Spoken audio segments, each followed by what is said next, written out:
Welcome back to Eye on South Asia.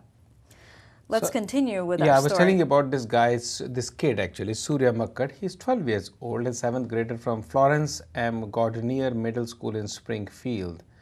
And he is facing bullying charges. Right. And the kid is like, he's all gold, you know. You should see him. He was here and in the studio for another show, and we talked to him.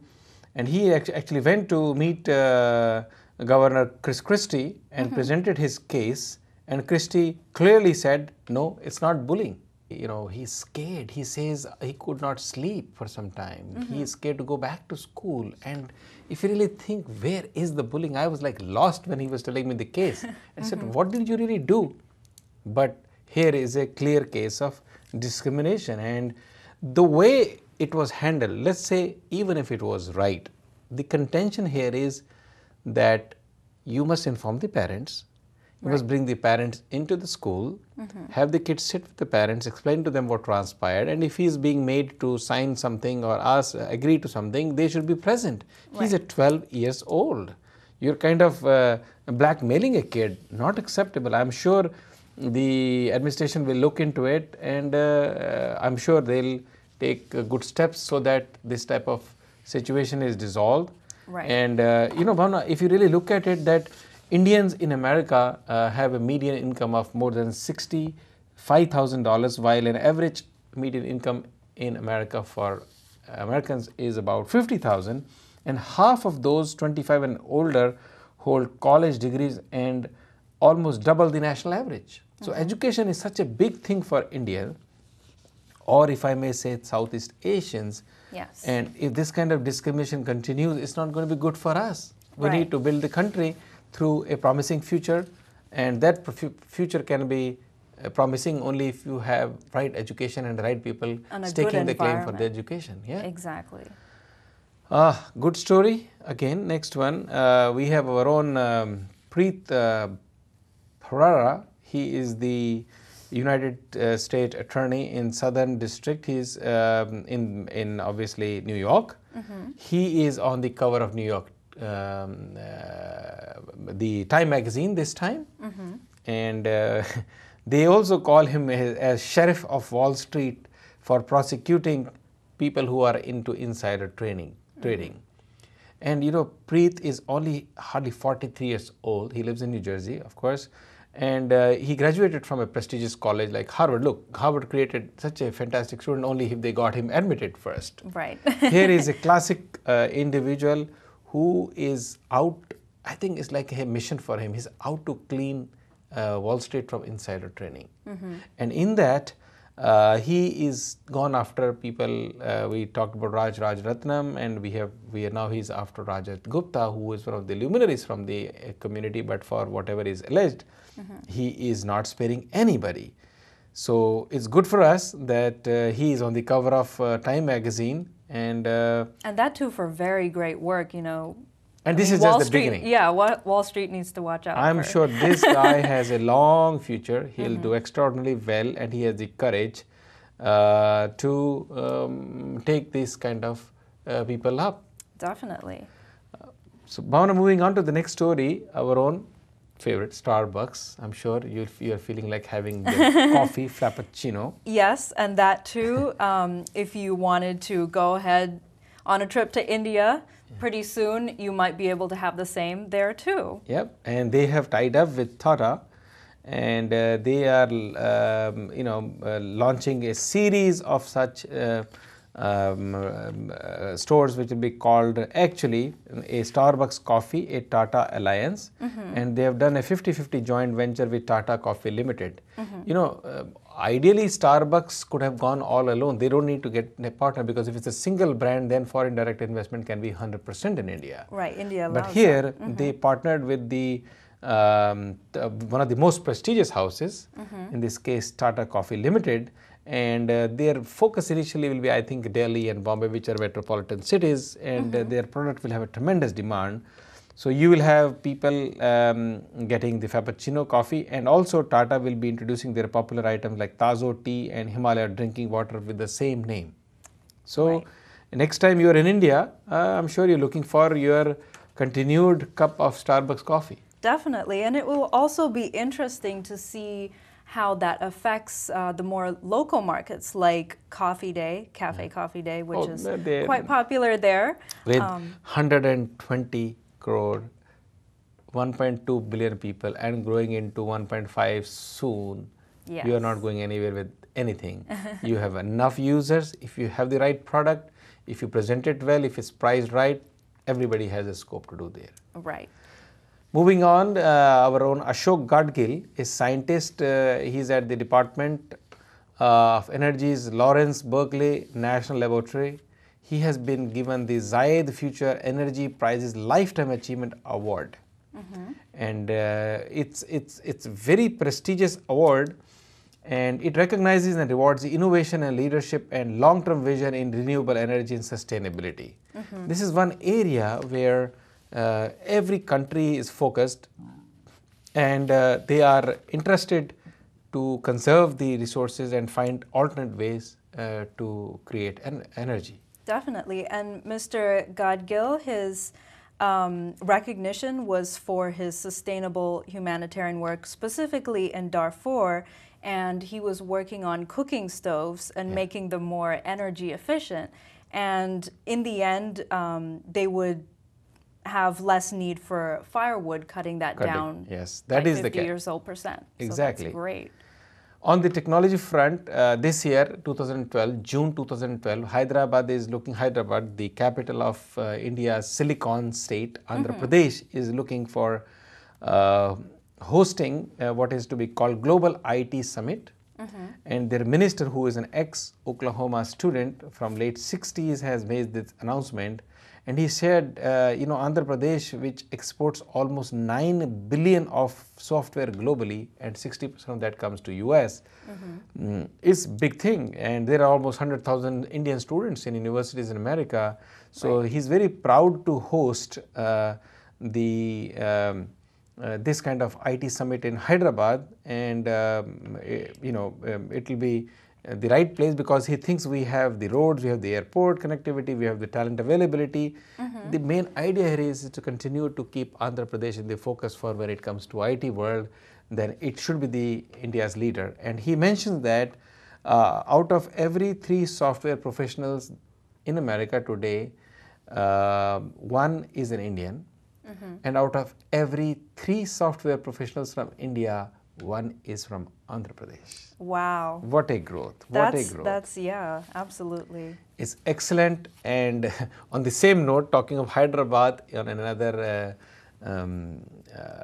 angle, if I may say, I don't know if you are aware of Hyderabadi biryani. Oh, I love very it. Famous. And Hyderabadi Cultural Association of Greater New York has been created, and they marked this with a mushaira, which is poetry, and a ghazal music.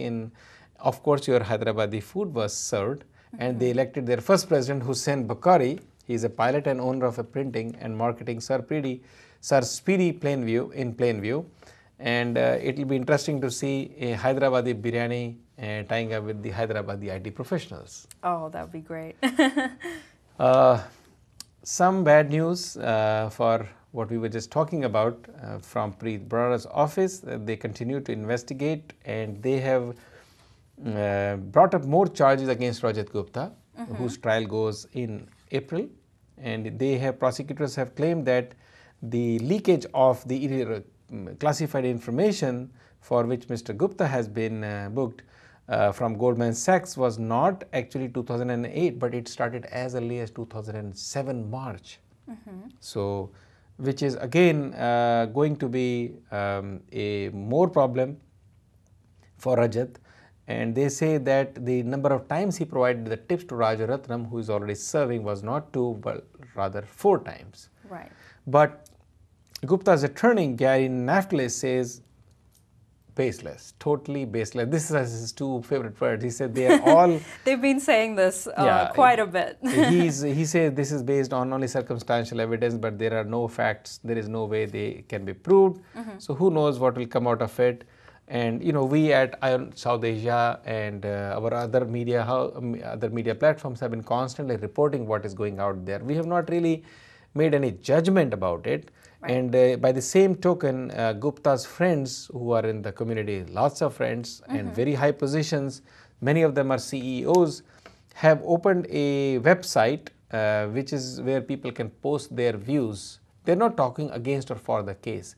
They're just speaking their views about Rajat Gupta. Right, something that's other than what's portrayed in the media. Yeah, they feel media is portraying only one side of it and they need to do something, so they have launched their website. I think it will be nice to bring some of them to our show, Right. including Sabir Bhatia, who is the co-founder of Hotmail, and Shama Prasad Reddy, chairman and managing director of Indu Projects, Adi Godrej, very prestigious man in India for Godrej Group. And they all claim somebody knows him for 14 years, somebody knows him for 20 years. Even Sabir Bhatia mentioned that he has seen him working so hard when he was launching the business school. And again, Bhavna, you know, nobody is taking the credit away from what Rajat has done. He has an extraordinary work, whether it's McKinsey, whether it's Goldman Sachs, whether it's the management, whether it's advising the Prime Minister of India.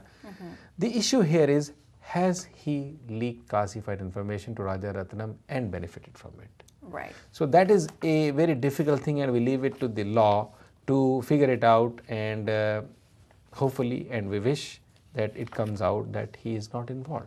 Right. I mean, it really only takes just one scandal or just, you know, that kind of leak and mistake to ruin a lifetime And of work. especially if you have a Preet Bharara type of person out to clean up. Yes, exactly. Some good news on the New Jersey front. Prana Pratishtha Mahakumbhashekam of the Hindu temple in Morganville, which has been into making for last 2 years, I think, and they are doing their Kumbhashekam in which they typically do in, generally they were doing in July. This time they are starting on June 28th, and it will go on till July 1st, and they are about to inaugurate this wonderful complex. You have to visit that. It's not fully complete, but they expect that the 130 feet walkway, the fountains and the lighting and the main hall, which is 17,500 feet, will be all ready. So it will be nice when it opens up. We should be visiting that location and showing this wonderful institution. Absolutely. It sounds amazing. I guess some of the other headlines of this week are for Anupeshwarya. Her second book, Lives in the Brink, is being launched on 25th February in Bay Area. Anu is a celebrity in her own way. She was a tennis star. She played for India and represented in the Wimbledon. And she has been an advisor. She has been a professional attorney. She has been a founder of many NGOs. She's been a former legal advisor to CCA and Embassy of India in Washington. She's been a great social activist, if I may say, and serving the Indian community. And if you have any issue in India and you need to find out laws of the land, she is one person you need to call. And she is inaugurating her book under India Vision Foundation on the February 25th, and we will be making sure we keep track of it and speak about it when the real thing happens. Absolutely. Hopefully that would really make a difference in societal issues and all that stuff. And your own man from California, the former governor of California, and the man from LA, the Hollywood superstar Arnold Schwarzenegger, was in India. And he's having fun, loving food. Of course, he loves food. Yeah. And he met lots of movie stars. And he was also on business trip. In fact,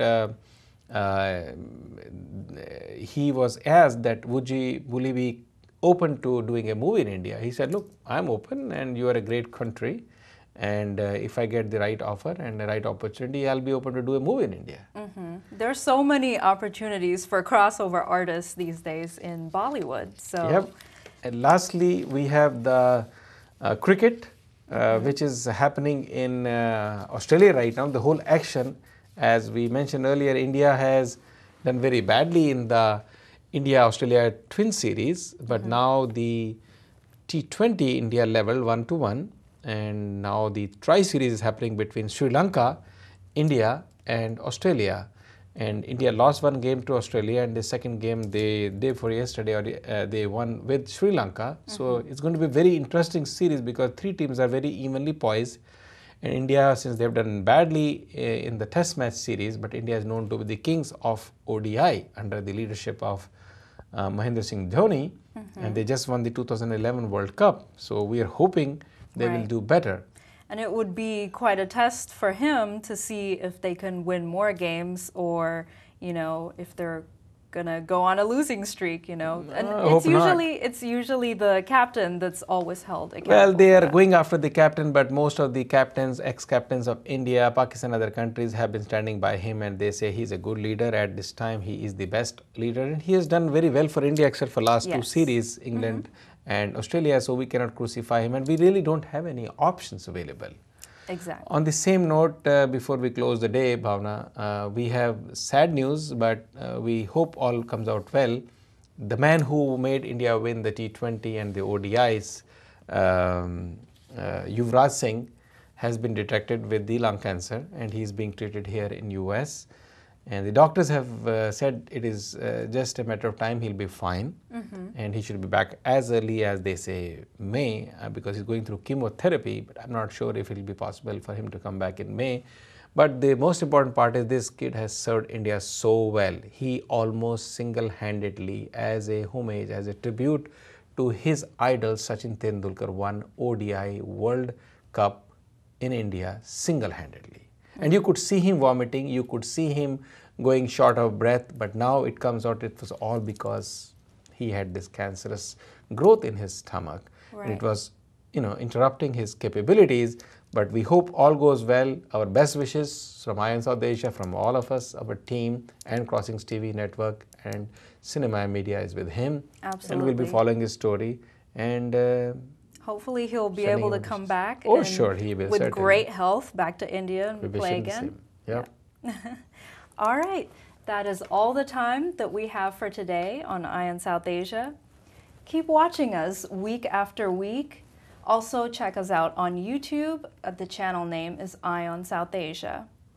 See you next week. I'm Bhavna Vannan. And I'm Sunil Hali. We are on Time Warner. We are on Comcast in California, and also on the YouTube week after week on this favorite weekly news show about South Asia, Eye on South Asia. Have a great weekend.